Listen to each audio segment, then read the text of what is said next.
Real quick video to show you guys how ineffective locking nuts are for your wheels.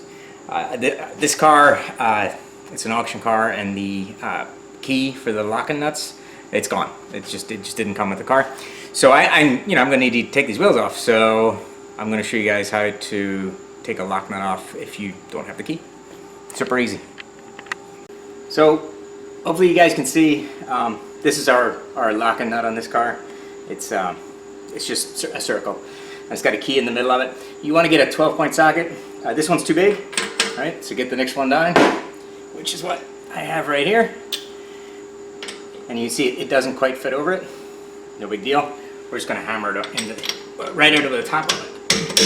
Just can't line it up.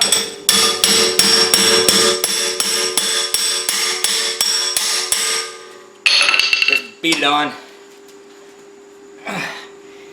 And then before you take that out, try and get your socket off. If you can't, it's no big deal. You can beat it out in the vise.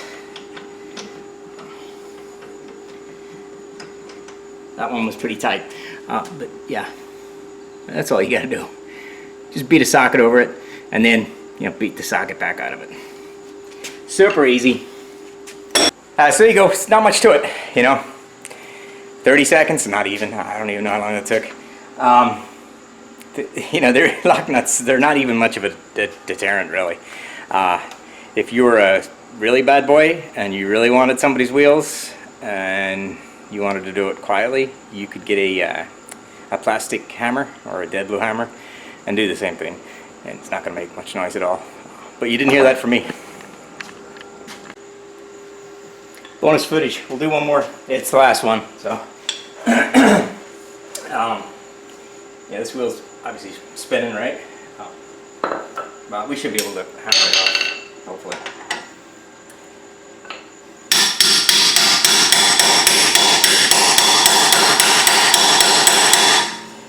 And the reason I rotated that to the bottom is because I'm going to hit it here, and if this nut's up at the top, the wheel's going to want to go all over the place. But if it's at the bottom, it's going to be pretty easy to hold and just...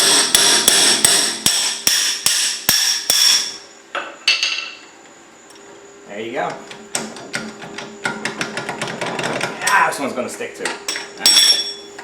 I just stick them in the vise and hit them out with a punch. Yeah, it only takes a minute. But yeah, you can take that probably 15 seconds. These don't work, people.